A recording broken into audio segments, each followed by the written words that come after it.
Hey, I have a life! I have a life! What? I have a...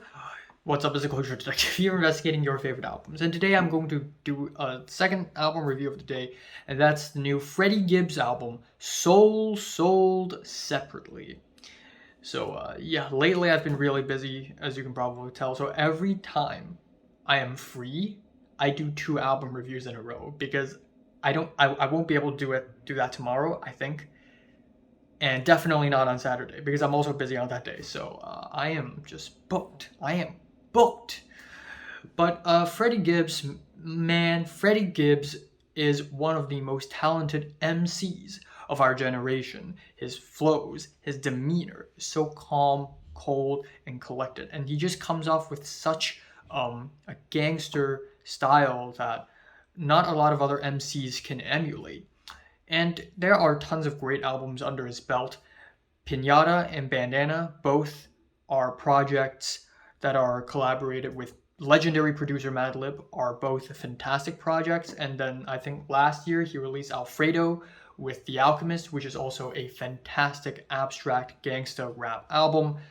Now we have a solo project that isn't necessarily tied with a producer, but even so, surprisingly and relievingly, the beats on this album still have this very artsy, elite flavor to them, albeit not as pristine as Madlib beats or The Alchemist beats. It still has an artsy flavor to it. So Freddie Gibbs is not your average rapper. You just have to admit that.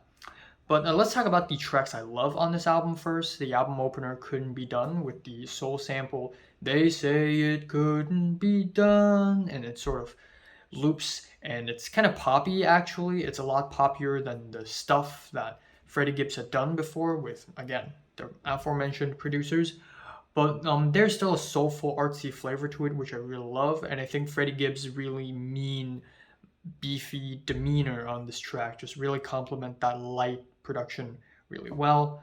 Blackest in the Room has some light and dreamy jazz samples, which I really love. I love the bright horns, and I love how Freddie Gibbs' flows get more and more escalated as the track progresses.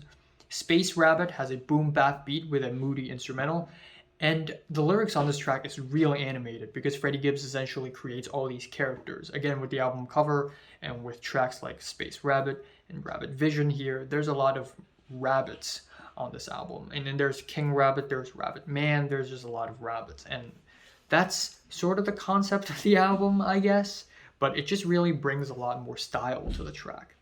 Feel No Pain features Anderson .Paak and Raekwon of Wu-Tang fame. And you know Anderson .Paak is featured on the track when you hear these freaking drumsticks being played in a very soulful way.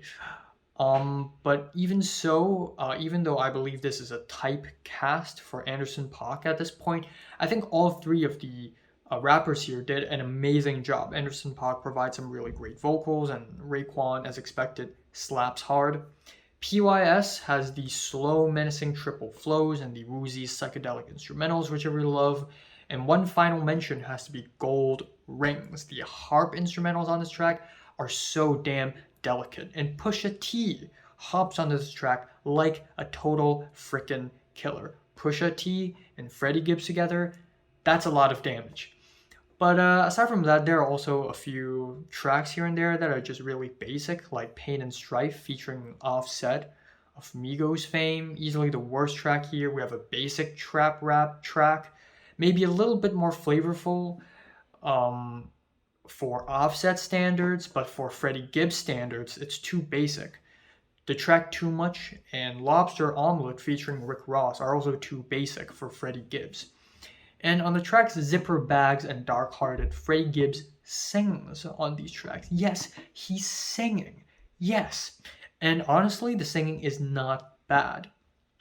But at the end of the day, his rapping is still way better than his singing. So these tracks sort of pale in comparison. Grandma Stove is a pretty powerfully sounding track with some introspective lyrics, but the singing at the end of the tracks just feels really out of place and brief, and it just doesn't really end off the track really well. And the album ending Decoded features Scarface. It's a bit of a bonus track, and it ends off really well. It has a damn good beat and some really beefy performances, and that's pretty much it. I wouldn't say this album is as great, or even nearly as great as Alfredo or like Pinata or Bandana or anything like that. But I still think this is a really solid album with some really great performances, and I'm giving the latest Freddie Gibbs album, Soul Sold Separately, a 7 out of 10. So, have you listened to the new Freddie Gibbs album from 1 to 10? Which is rated, like, and subscribe if you want more. And thanks for watching. Yes, so, new YG album, I may review it tomorrow. I don't really know. King Gizzard and a Lizard Wizard, Always, Clarence Clarity, Open Mike Eagle, Poppy, Taylor Swift, Polyphia, and Show Me the Body. So, those are the albums I will review in the future, this month, probably. Yeah.